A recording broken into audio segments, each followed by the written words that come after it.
Hi students, आज हम बात करेंगे ऑपरेटिंग सिस्टम के बारे में।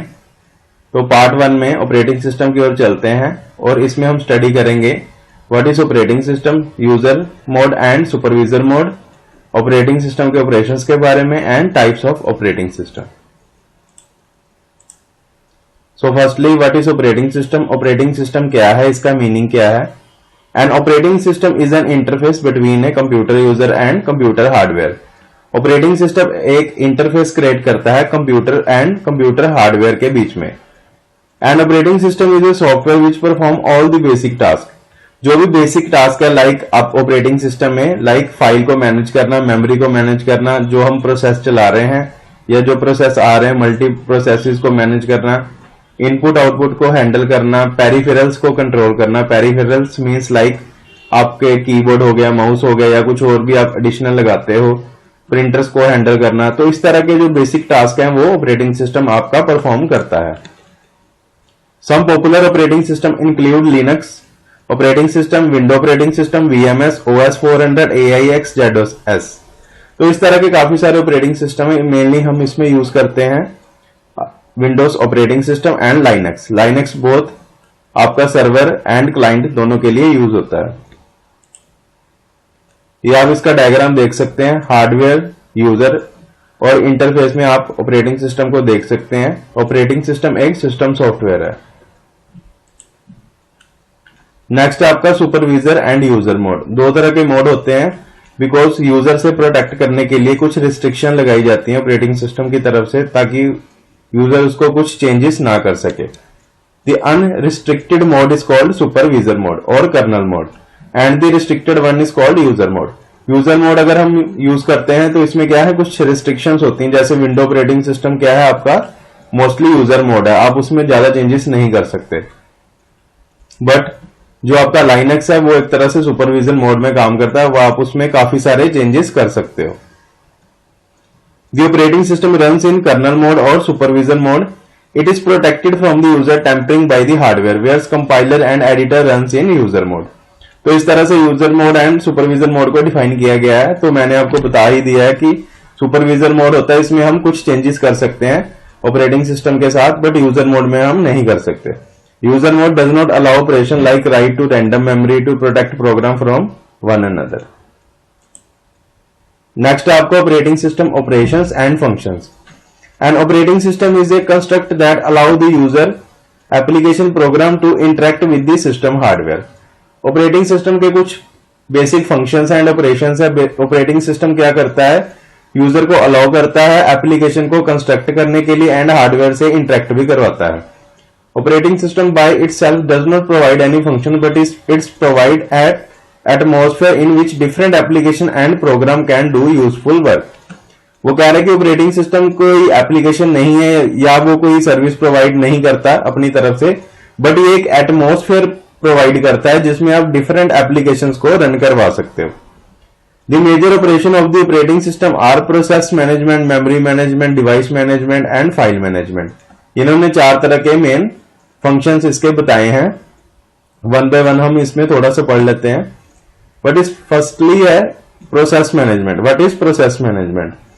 प्रोसेस मैनेजमेंट में जितने भी प्रोसेस आप ऑपरेटिंग सिस्टम में प्रोसेस करते हो या ऑपरेटिंग सिस्टम आपके प्रोसेस को हैंडल करता है, तो वो सारा काम प्रोसेस मैनेजमेंट की हेल्प से ही किया जाता है कि पहले आप कौन सी एप्लीकेशन यूज कर रहे हो, कितने टाइम के लिए उसको हमने ओपन करना है या कब उसको स्वैप आउट करना है, कब स्वैप इन करना है। तो इस तरह के काम प्रोसेस मैनेजमेंट करता है।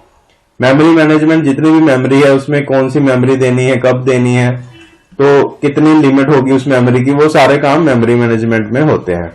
डिवाइस मैनेजमेंट में कितने डिवाइसेस आपके पीसी के साथ अटैच हैं, सिस्टम के साथ अटैच हैं, इस तरह से ये काम डिवाइस मैनेजमेंट की तरफ से किया जाता है।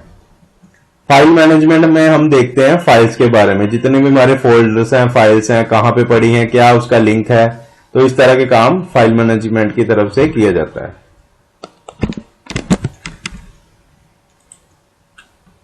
नेक्स्ट हम बात करते हैं टाइप्स ऑफ ऑपरेटिंग सिस्टम। काफी टाइप्स के ऑपरेटिंग सिस्टम होते हैं, अलग अलग इनकी फंक्शनैलिटी होती है और अलग अलग ये यूजेस के लिए बनाए जाते हैं। तो फर्स्टली आपका a single processor system. A single processor system contains only one processor. इसमें क्या है, हम सिर्फ एक प्रोसेसर का यूज करते हैं। So only one process can be executed at a time and then the process is selected from a ready queue. एक टाइम पे एक ही प्रोसेस सिलेक्ट होता है और हमारे पास क्या है, एक लाइन लगी होती है प्रोसेसेस की, तो वन बाय वन ये प्रोसेसेस को हैंडल करता है। Most general purpose computer contain the single processor system as they are commonly in use. Single processor system एक मैनेजमेंट की तरह वर्क करता है। तो ये किस तरह से क्वी को हैंडल करता है, कैसे प्रोसेस को हैंडल करता है, ये ऑपरेटिंग सिस्टम के ऊपर डिपेंड होता है। ये काफी मोस्टली यूज होता है। नेक्स्ट आपका अब मल्टी प्रोसेसिंग और multi programming system. Multi programming और मल्टी प्रोसेसिंग में थोड़ा सा डिफरेंस है। पहले हम मल्टी प्रोग्रामिंग के बारे में देखते हैं। मल्टी प्रोग्रामिंग में हम क्या करते हैं, डिफरेंट प्रोग्राम्स को हम हैंडल करते हैं। मल्टीटास्किंग में भी हम डिफरेंट टास्क को हैंडल करते हैं। तो पहले a multi programming system sharing the process when two or more program reside in memory. जब हमारे पास दो या दो से ज्यादा प्रोग्राम हो मेमोरी में, तो हम क्या करते हैं, प्रोसेसेस को शेयर कर देते हैं at the same time. Is referred as multi programming. Multi programming assume a single shared processor. इसमें क्या है, एक ही प्रोसेसर यूज होता है जो कि क्या करता है, मल्टीपल टास्क को हैंडल करता है। तो इसमें क्या हम क्या, इन्होंने पहले ही बताया शेयरिंग दी प्रोसेस। तो हम क्या कर रहे हैं, उस प्रोसेसर को हम शेयर कर रहे हैं डिफरेंट प्रोसेसेस में। Multi programming assume a single shared processor. Multi programming increase CPU utilization by organizing jobs so that the CPU always has one to execute. इसमें इन्होंने बताया कि मल्टी प्रोग्रामिंग से क्या होता है, हमारे पास एक ऐसा प्रोसेसर है जो डिफरेंट टास्क या डिफरेंट प्रोग्राम को हैंडल कर रहा है। तो इससे क्या है, आपकी सीपीयू यूटिलाइजेशन बढ़ जाती है। सीपीयू आपका फ्री नहीं रहता, वो वन बाय वन अपना टास्क हैंडल करता जाता है। तो इसी तरह ये क्या है, इसकी सीपीयू की पावर जो है वो इंक्रीज हो जाती है। नेक्स्ट आपका a multi processing system. Multi processing operating system perform the same function as single processor operating system. They schedule and monitor operation and calculation in order to complete user initiate task.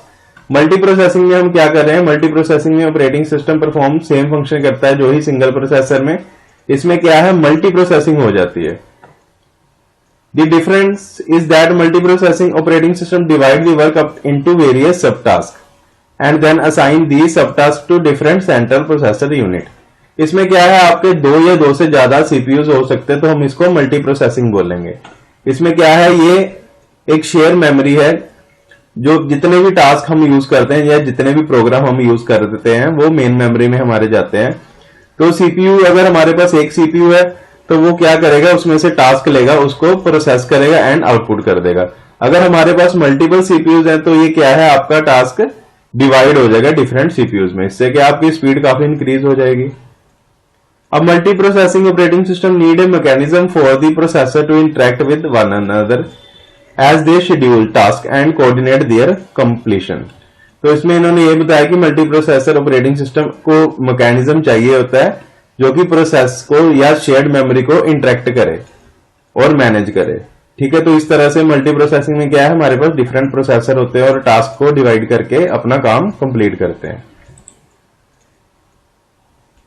Next आपका multitasking. जैसे हम बात कर रहे थे multi programming की, तो इसमें डिफरेंस ध्यान रखना, मल्टी प्रोग्राम में क्या है, मल्टीटास्किंग में क्या है एंड मल्टी प्रोसेसिंग में क्या है।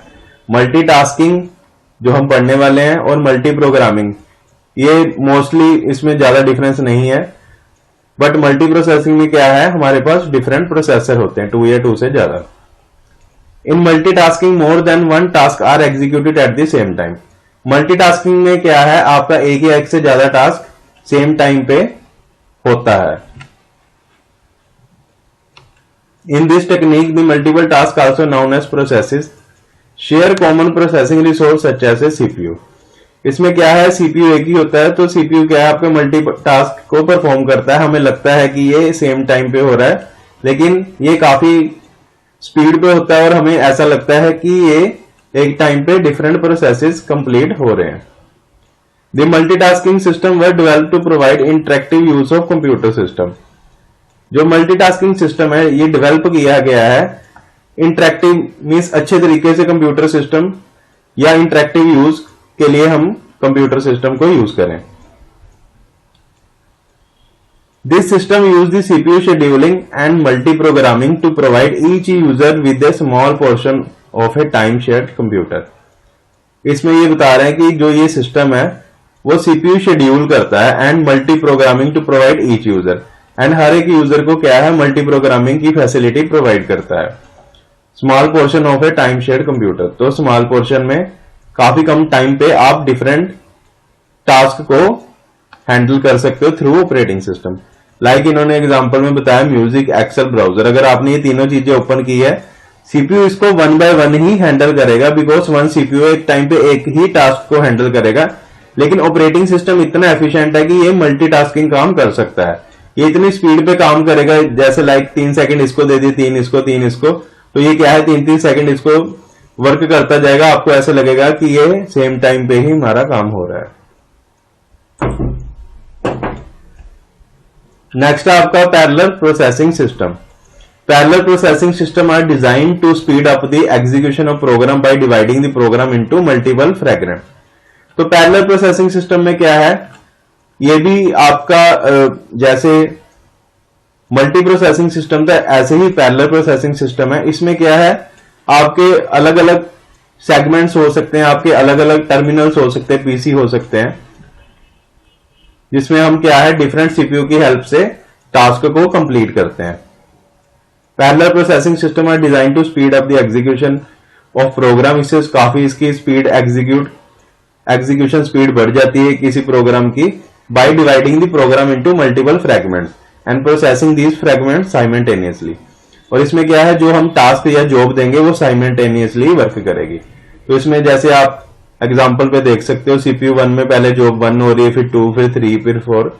तो अगर हमारे पास 2 सीपीयू तो हम मल्टी प्रोसेसिंग की हेल्प से इसको साइमल्टेनियसली या इकट्ठे वर्क करवा सकते हैं या प्रोसेस करवा सकते हैं। Parallel system deal with the simultaneously use of multiple computer resources that can include a single computer with multiple processes. इसमें क्या है, हम सिंगल कंप्यूटर यूज करते हैं with multiple processor, because parallel processing हम परफॉर्म करवाना चाहते हैं तो हमें 2 या 2 से ज्यादा प्रोसेसर की जरूरत पड़ेगी। A number of computer connected by a network to form a parallel processing cluster or a combination of both. तो इसमें क्या है, एक क्लस्टर की तरह हम इसका वर्क करते हैं। क्लस्टर मीन्स काफी सारे प्रोसेसर यूज हो सकते हैं, तो काफी प्रोसेसिंग पावर हमें चाहिए ज्यादा प्रोसेसिंग करने के लिए, तो हमें 2 या 2 से ज्यादा सीपीयू होंगे। तो वो क्या है, एक नेटवर्क के थ्रू भी अटैच हो सकते हैं, बट इसका काम क्या है, ये पैरेलल प्रोसेसिंग करेंगे, इकट्ठे टास्क को कंप्लीट करने में हेल्प करेंगे। नेक्स्ट आता है आपका डिस्ट्रीब्यूटेड ऑपरेटिंग सिस्टम। ये भी पैरेलल सिस्टम की तरह ही वर्क करता है, लेकिन इसमें क्या है, टर्मिनल इसका अलग ही होते हैं, मींस इसके अलग अलग पीसी हैं, लेकिन ये एक नेटवर्क के थ्रू वर्क करते हैं। Distributed operating system is one of the important type of operating system. Multiple central processors are used by distributed system to serve multiple real-time application and multiple user. Accordingly, data processing jobs are distributed among the processor. तो इसमें इन्होंने यही बताया कि distributed जो operating system है वो एक इंपॉर्टेंट टाइप का ऑपरेटिंग सिस्टम है। इसमें क्या है, multiple real time applications use होते हैं मल्टीपल यूजर्स के लिए। तो हम इसको परफॉर्म कैसे करेंगे, हमारे पास एक पीसी है, ठीक है, उसमें हम एक एप्लीकेशन डाउनलोड करेंगे जो हमें हेल्प करेगी डिस्ट्रीब्यूटेड ऑपरेटिंग सिस्टम के साथ अटैच होने में या लिंक होने में। इसी तरह बाकी यूजर्स भी करेंगे। तो इस तरह नेटवर्क के थ्रू हम क्या है, उनके डिफरेंट रिसोर्सेज को यूज कर सकते हैं और हमारे डिफरेंट रिसोर्सेज को भी दूसरे टर्मिनल्स वाले या यूजर्स यूज कर सकते हैं। तो इसी तरह डिस्ट्रीब्यूटेड ऑपरेटिंग सिस्टम क्या है, एक टास्क को डिवाइड कर देता है मल्टीपल टर्मिनल्स पे। Processor communicate with each other through various communication line, high-speed buses or telephone lines. These are known as loosely coupled system और distributed system. तो इसमें एक वर्ड यूज हुआ loosely coupled। तो इसमें क्या है, अगर tightly coupled होगा तो उसमें क्या है, एक ही टर्मिनल होगा या उसमें डिफरेंट प्रोसेसर यूज होंगे, वो क्या है tightly coupled। तो ये क्या है loosely coupled, हर एक टर्मिनल काफी दूरी पे पड़ा हुआ है, बट वो अटैच हो रहा है किसके थ्रू, कम्युनिकेशन नेटवर्क के थ्रू। जिसमें आपकी हाई स्पीड वायर्स यूज हो सकती हैं, टेलीफोन्स लाइन्स यूज हो सकती हैं नेटवर्क को क्रिएट करने के लिए। एंड लास्ट टाइम में आपका है real time operating system. Real time operating system क्या होता है? A real time operating system is an operating system intended to serve real time application that process data as it comes in, typically without buffer delays। इसमें क्या है, जैसे हमें कई जगह पे रियल टाइम आउटपुट की जरूरत होती है कि एक ऐसी आउटपुट जो एग्जैक्ट टाइम पे आपको आउटपुट प्रोड्यूस करे, उसमें हमें थोड़ा सा भी डिले नहीं होना, जिसमें लाइफ का रिस्क हो सकता है आपका। तो इस तरह के ऑपरेटिंग सिस्टम को हम रियल टाइम ऑपरेटिंग सिस्टम बोलते हैं, जो एक एग्जैक्ट टाइम पे आपको आउटपुट प्रोड्यूस करते हैं। Processing time requirement are measured in tenth of second और shorter increment of time। तो उन्होंने बताया कि ये काफी tenth of seconds में आपको आउटपुट प्रोड्यूस करेगा real time operating system. A real time operating system RTOS is an operating system that guarantee a certain capability with a specific time constraint। तो इसमें गारंटी होती है मोस्टली कि एक exact time पे ही आउटपुट प्रोड्यूस करेगा, और इसमें कैपेबिलिटी होती है टाइम कंस्ट्रेंट को हैंडल करने की। तो ये इसका डायग्राम है। टास्क शेड्यूलिंग, टास्क को शेड्यूल किया जाता है, टास्क सिंक्रोनाइज्ड हुआ, उसके बाद टास्क डिस्पैच हो गया, मीन्स टास्क परफॉर्म हो गया। Synchronization means time to time उसके साथ वो अपडेशन में रहेगा कि टास्क शेड्यूल हो रहा है टास्क के साथ। इसमें सिंपल वर्ड में बता देता हूं कि जैसे इसका एग्जांपल है, आपने कोई real time operating system use किया है किसी कार में, तो उसमें क्या है, जब कार हिट करेगी तो एयरबैग्स एट ए एग्जैक्ट टाइम पे आपके ओपन होंगे। तो ये भी एक तरह की एग्जांपल है। तो ये एक तरह का real time operating system mixture होता है हार्डवेयर एंड आपका ऑपरेटिंग सिस्टम, या hardware and computerize system, mechanical system या कंप्यूटराइज सिस्टम का ये मिक्सचर होता है। सो इसी तरह ये आपका टॉपिक कंप्लीट होता है। नेक्स्ट हम फर्दर स्टडी करेंगे प्रोसेसिंग सिस्टम के बारे में, या how to handle operating system different process. So thank you.